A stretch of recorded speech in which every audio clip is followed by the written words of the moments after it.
24-এর গণ অভ্যুত্থানে প্রজন্মকে প্রতারিত করতে সকল ধরনের আয়োজন সম্পন্ন হয়েছে। জুলাই ঘোষণাপত্রে ছাড় দিয়েছি, জুলাই সনদে কোনো ছাড় হবে না। যে নতুন বন্দোবস্তের জন্য আমরা লড়াই করেছিলাম, জীবন দিয়েছিলাম, জীবন দিতে প্রস্তুত ছিলাম, সেই নতুন বন্দোবস্ত নতুন বাংলাদেশ আমরা পাই নাই।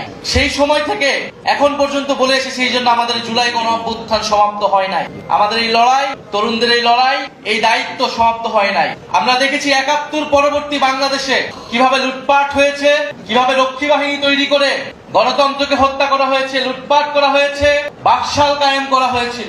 আমরা দেখেছি 90-এর গণ অভ্যুত্থানের পরেও যে প্রতিশ্রুতি জনগণকে দেওয়া হয়েছিল, ছাত্র সমাজকে দেওয়া হয়েছিল, সেই প্রতিশ্রুতি রক্ষা করা হয় নাই। ফলে 24-এর গণ অভ্যুত্থানকে ব্যর্থ করে দিতে, 24-এর গণ অভ্যুত্থানে প্রজন্মকে প্রতারিত করতে সকল ধরনের আয়োজন সম্পন্ন হয়েছে।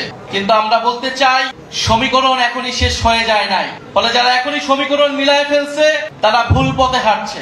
গণ অভ্যুত্থানের শক্তি, তারুণ্যের শক্তি এখনো রাজপথে আছে, এখনো মাঠে আছে। 1 বছর ছাড় দিয়েছি, জুলাই ঘোষণাপত্রে ছাড় দিয়েছি, জুলাই সনদে কোনো ছাড় হবে না।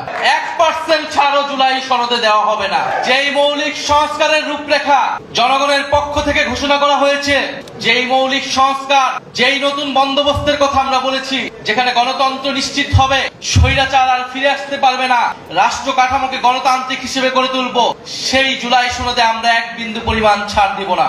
আমরা নির্বাচন চাই, নির্বাচন গণতন্ত্র ভোটাধিকারের জন্যই আমাদের লড়াই ছিল। কিন্তু আমরা এর সাথে এও বলেছি, পরিবর্তনের মধ্য দিয়ে বাংলাদেশকে যেতে হবে। বাংলাদেশের এই মুহূর্তে সবচেয়ে বড় সংকট হচ্ছে স্থিতিশীলতা এবং জাতীয় ঐক্য ধরে রাখা। যদি রাজনৈতিক দলগুলো, রাজনৈতিক শক্তিগুলো নিজেদের মধ্যে জাতীয় ঐক্য ধরে রাখতে না পারে, দেশের স্থিতিশীলতা নিশ্চিতে নিজেদের মধ্যে ছাড় দেওয়ার মানসিকতা তৈরি না হয়, ফলে আরেকটি 1-11 আসবে। কারণ আমরা ইতিহাসে এটাই দেখেছি।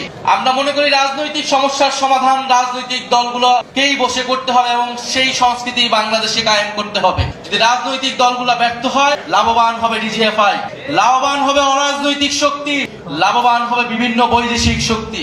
আমরা গণ অভ্যুত্থানের ফলে যেই জাতীয় ঐক্যের স্বার্থে, বাংলাদেশের স্থিতিশীলতার স্বার্থে গত 1 বছর ধরে গণ অভ্যুত্থানের শক্তি, বৈষম্য বিরোধী শক্তি, জাতীয় নাগরিক পার্টি বারবার ছাড় দিয়ে গিয়েছে। কিন্তু ছাড় দিতে দিতে আমরা শেষ প্রান্তে এসেছি।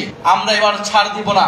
আমরা এবার আদায় করে নিব যে গণ অভ্যুত্থানের পরে নতুন বাংলাদেশের প্রতিশ্রুতি আমরা দিয়েছি, যে গণতন্ত্র প্রতিষ্ঠার, বৈষম্যহীন বাংলাদেশ প্রতিষ্ঠার প্রতিশ্রুতি দিয়েছি।